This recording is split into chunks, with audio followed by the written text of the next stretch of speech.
bienvenue à vous qui nous rejoignez pour ce 12e culte en confinement.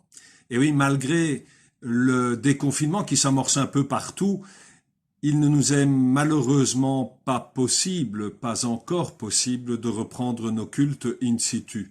En fait, le souci de nos plus fragilisés, les personnes à risque de tout âge, les contraintes aussi d'un protocole de protection sanitaire fort lourd à mettre en œuvre, et puis le désir aussi de nous retrouver d'une manière plus conviviale et classique pour célébrer en nos murs, nous ont amenés à postposer le retour en notre bâtiment. Mais que cela ne nous empêche surtout pas de nous réjouir et de nous ouvrir à la louange, à l'écoute et au partage spirituel à l'occasion de ce moment de culte pour lequel le Seigneur nous convie et nous réunit dans une communion des cœurs, même si c'est toujours par écran interposé.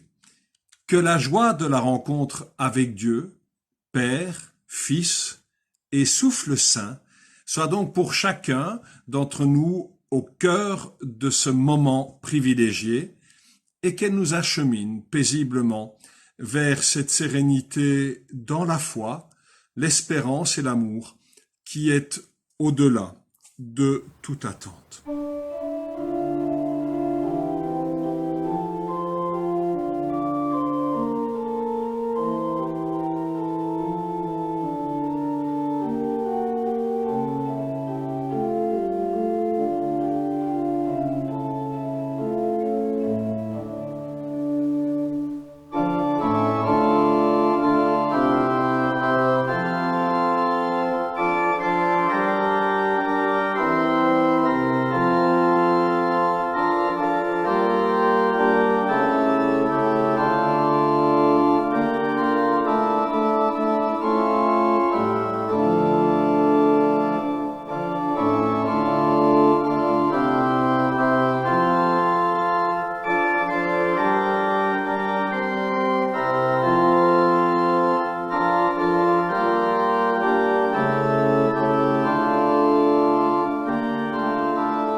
L'évangile de Matthieu, au chapitre 4, nous lisons les 11 premiers versets.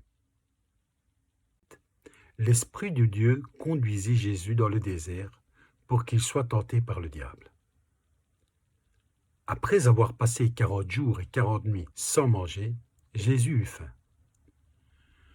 Le diable, le tentateur, s'approcha et lui dit : « Si tu es le Fils de Dieu, ordonne à ces pierres de se changer en pain. » Jésus répondit : « L'Écriture déclare : l'homme ne vivra pas de pain seulement, mais de toute parole que Dieu prononce. » Alors le diable l'emmena jusqu'à Jérusalem, la ville sainte, le plaça au sommet du temple et lui dit : « Si tu es le Fils de Dieu, jette-toi en bas, car l'Écriture déclare : Dieu donnera pour toi des ordres à ses anges, et ils te porteront sur leurs mains pour éviter que ton pied ne heurte une pierre. » Jésus lui répondit : « L'Écriture déclare aussi : ne mets pas à l'épreuve le Seigneur ton Dieu. » Le diable l'emmena encore sur une très haute montagne,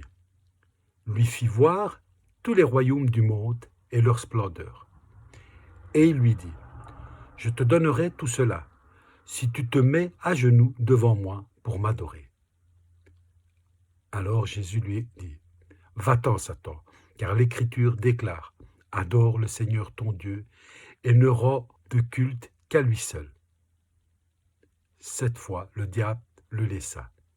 Des anges vinrent auprès de Jésus et se mirent à le servir.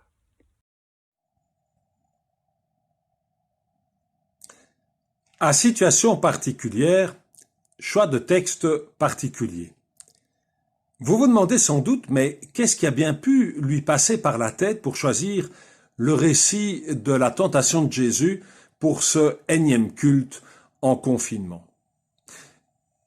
J'avoue que j'ai un peu hésité, parce qu'il faut bien le dire, c'est quand même un de ces récits qui utilise des termes et des notions qui ne sont plus vraiment au goût du jour pour nos concitoyens. L'Esprit de Dieu, ou plus classiquement l'Esprit Saint, le diable, Satan, des anges, et même l'Écriture, pour signifier l'Écriture sainte. Voilà bien autant de termes qui, sauf lorsqu'ils font référence à des films ou à une dimension sans arrière-plan religieux, ont un peu de mal à passer dans une conversation ou dans notre manière d'envisager les choses de nos jours. Dans notre société qui, de plus en plus souvent, place le spirituel en opposition ou en contradiction avec les acquis de la libération de la pensée et des avancées de la science, parler de divin, de diable ou d'ange fait généralement immédiatement craindre une résurgence d'un certain obscurantisme qu'on pensait ou qu'on aurait aimé pouvoir affirmer qu'il avait définitivement été vaincu de par chez nous. Alors, rassurez-vous, je ne vais pas faire ici un éloge de l'obscurantisme, non. Et encore moins donner raison à ceux qui pensent que dès que l'on parle de spiritualité, d'écriture sainte ou de divin, c'est forcément qu'on a tourné le dos à la science et au bon sens et que l'on est définitivement perdu pour la cause de la raison.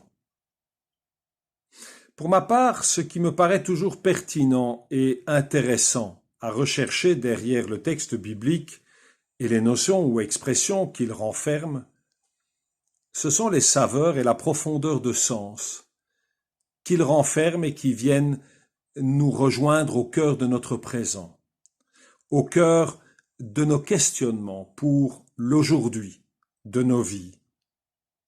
Évidemment, ce n'est pas toujours facile au premier abord. Il faut le plus souvent commencer par faire l'exercice de resituer les choses dans leur contexte de l'époque.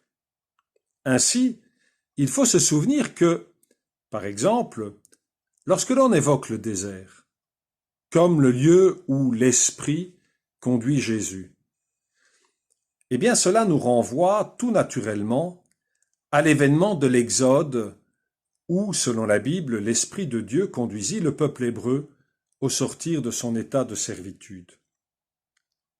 Que si c'est un lieu qui se révélera être un passage incontournable vers la terre promise et le salut de ce peuple en marche, il se révélera aussi être le lieu par excellence de tentations multiples, où finalement tout se joue, ou se risque. Que lorsque l'on entend évoquer 40 jours et 40 nuits, la signification du chiffre 40 est hautement symbolique puisque ce chiffre évoque aussi bien les 40 ans dans le désert pour le peuple au sortir du pays de la servitude que les 40 jours passés par Moïse sur le mont Sinaï où il recevra les tables de la loi, ou encore la marche des 40 jours d'Élie en direction de cette même montagne alors qu'il fouillait la vindicte et la vengeance de Jézabel. Sans oublier que lorsque l'on parle du diable ou de Satan, on évoque les deux facettes d'une même réalité, l'une au départ du grec et l'autre de l'hébreu, avec en arrière-plan l'idée de tentateur, d'adversaire, de celui qui divise, qui calomnie, qui accuse, fait douter et va à l'encontre, ici, de Jésus qui parle sagement, rassemble et réconcilie. Et puis il y a encore les anges, ces messagers qui servent la volonté du divin, ces envoyés qui font émerger des évidences, apportent du réconfort, nourrissent, servent remobilisent et proclament à travers leur attitude, leurs paroles et leurs actes la gloire, la fidélité et le projet bienveillant et libérateur de Dieu. C'est tout cet arrière-plan qui nous permet d'entendre notre récit sans le trouver dénué de sens et d'interprétation pour notre aujourd'hui. Ainsi, quand on observe les propositions du diable, de quoi est-il question? Ordonne à ces pierres de se changer en pain. Ou dit autrement, utilise ton pouvoir et ta puissance pour assouvir ta faim, tes envies, tes besoins. Jette-toi en bas de ce sommet, des anges te porteront sur leurs mains. Ou dit autrement, lance-toi aveuglément dans le vide, avec l'aide de Dieu et de tous ceux qu'il a placés auprès de toi pour te servir. Tu prouveras aux yeux de tous que tu es bien ce que tu prétends être. Je te donnerai toutes les richesses et toute la puissance du monde si tu te mets à genoux devant moi pour m'adorer. Ici, il n'y a même pas besoin de paraphraser, tellement c'est éloquent. Dans notre passage, on découvre combien le diable sait comment utiliser le pire qui sommeille en nous. Il lui suffit de flatter notre ego et notre orgueil, notre soif de puissance et de richesse.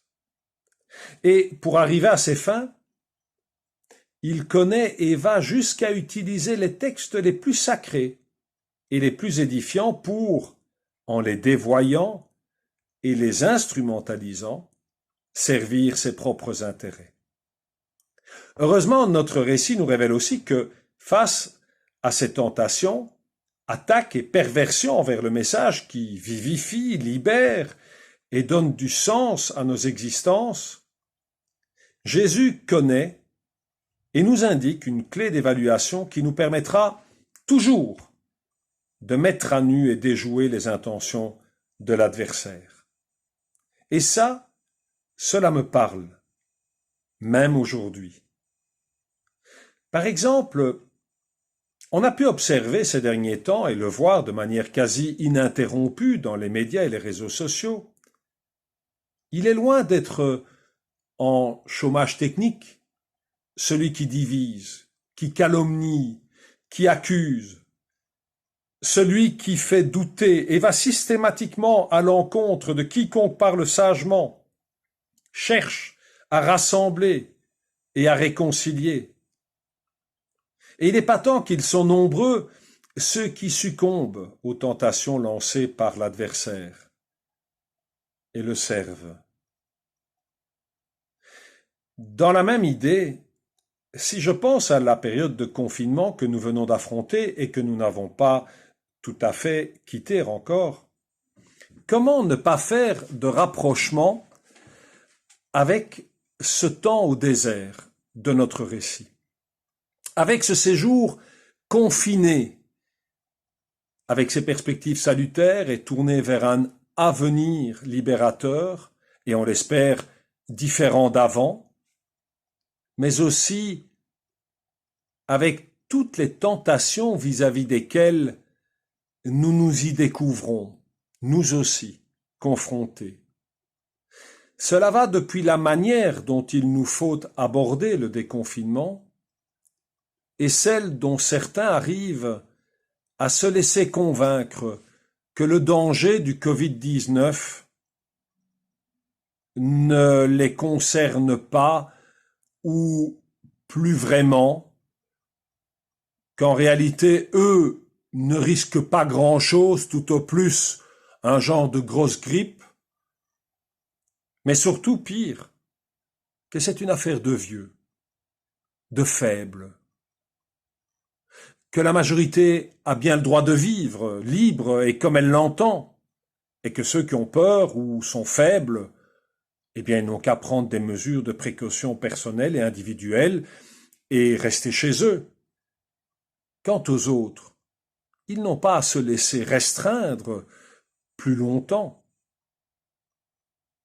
À l'inverse, il y a la manière dont certains finissent par douter de tout et vivent dans l'angoisse permanente et le repli dans leur cocon sécurisant, dans leur, comme on a dit, le syndrome de la cabane, dans leur cabane, au risque de ne plus vraiment vivre et parfois, pour certains, d'à peine survivre.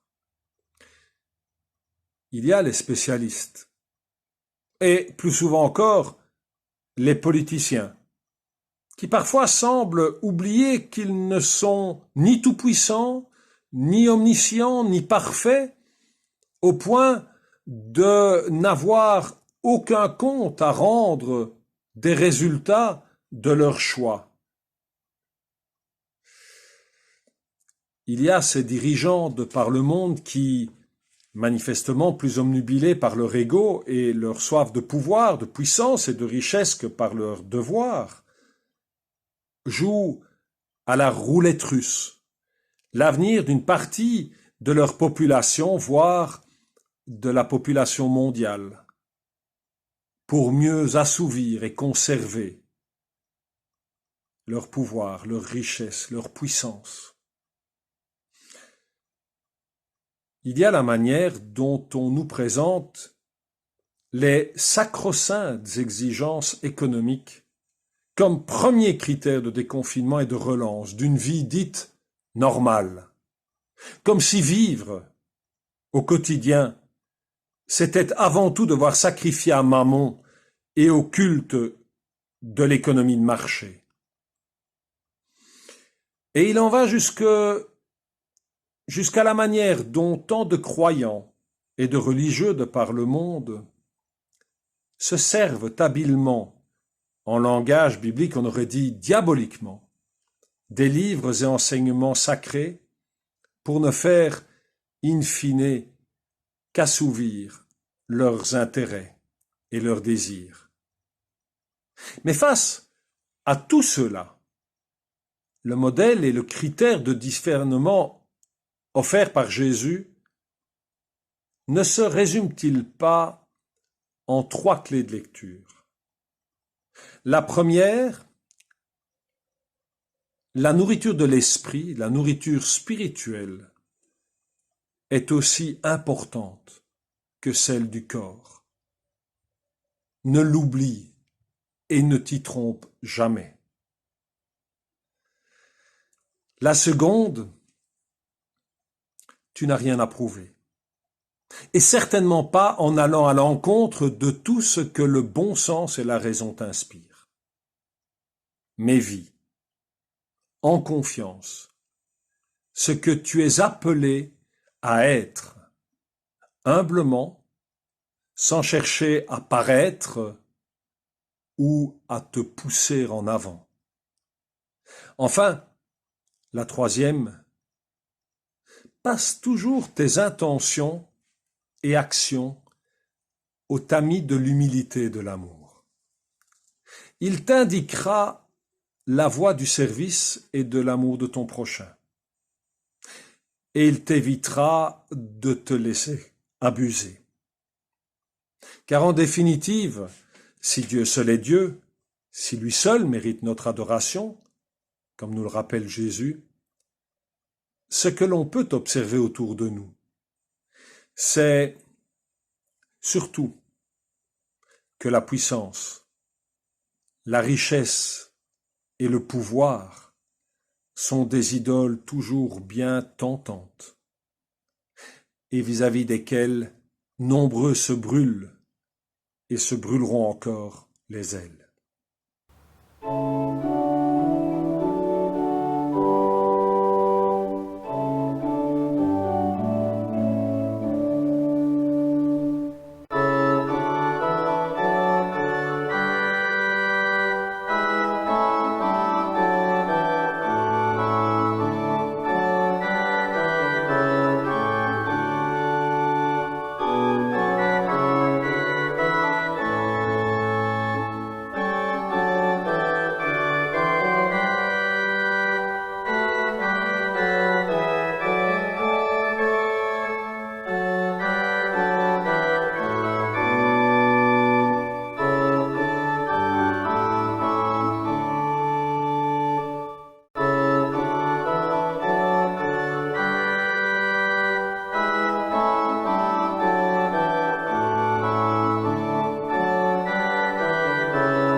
Prions.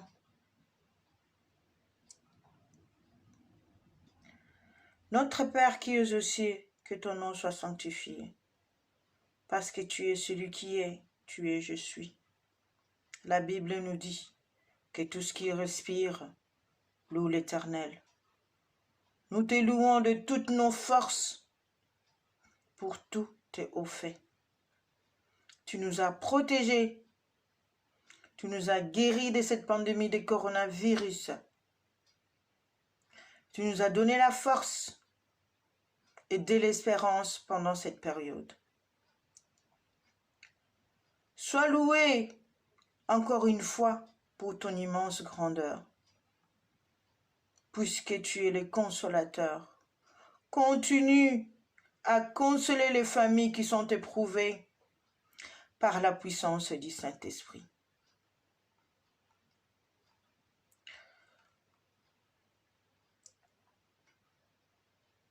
Maintenant que nous sommes en plein déconfinement et nous nous rendons compte que les temps difficiles arrivent, des sociétés vont faire faillite. Beaucoup vont perdre leur emploi. Père, nous n'allons pas perdre espoir. Nous n'allons pas sombrer dans la dépression parce que tu es le bon berger. Et tu prends soin de nous. Remplis-nous davantage de ton esprit. Ô esprit de Pentecôte, puisses-tu demeurer en nous pour que nous ne soyons point troublés. Nous puissions demeurer en toi. Dans le nom de Jésus-Christ, nous t'avons ainsi donc prié. Amen. Avant de nous séparer avec la bénédiction, en guise d'exhortation finale, je vous laisse à méditer ce très beau texte de Francine Robillot, tiré de l'Aumône de feu. Marchons ensemble. Que les plus vigoureux attendent et aident ceux qui sont à la traîne. Que les plus solitaires se tournent vers les autres. Que les plus faibles osent s'appuyer sur ceux qui tendent la main. Que les plus inquiets refassent confiance. Car c'est toi, Seigneur, qui nous mets en route. Marchons ensemble, que les plus actifs s'arrêtent pour réfléchir et évaluer, que les plus négligents reprennent courage et entendent l'appel que tu leur lances, que les plus sceptiques se laissent pénétrer de ton esprit, car c'est toi, Seigneur, qui nous mets en route. Marchons ensemble, que les plus fidèles voient leur foi raffermie, que les plus étrangers se sentent accueillis et utiles à tous, que les plus délaissés sachent que le monde a besoin d'eux, que l'Église a besoin d'eux, que tu as besoin d'eux, car c'est toi, Seigneur, qui nous mets en route. Marchons ensemble, que les plus bavards se taisent pour écouter les autres, que les muets sachent que leur façon de communiquer sera entendue, que ceux que l'on n'écoute jamais sachent qu'un effort sera fait pour prendre leurs paroles en compte. Car c'est toi, Seigneur, qui invite à libérer la parole. Marchons ensemble dans le monde d'aujourd'hui. Marchons ensemble, tous avec toi, Seigneur. Et nous allons donc en confiance et en paix, avec la bénédiction de Dieu, Père, Fils et Esprit Saint. Dans la joie et l'amour, je vous souhaite une excellente semaine. À bientôt.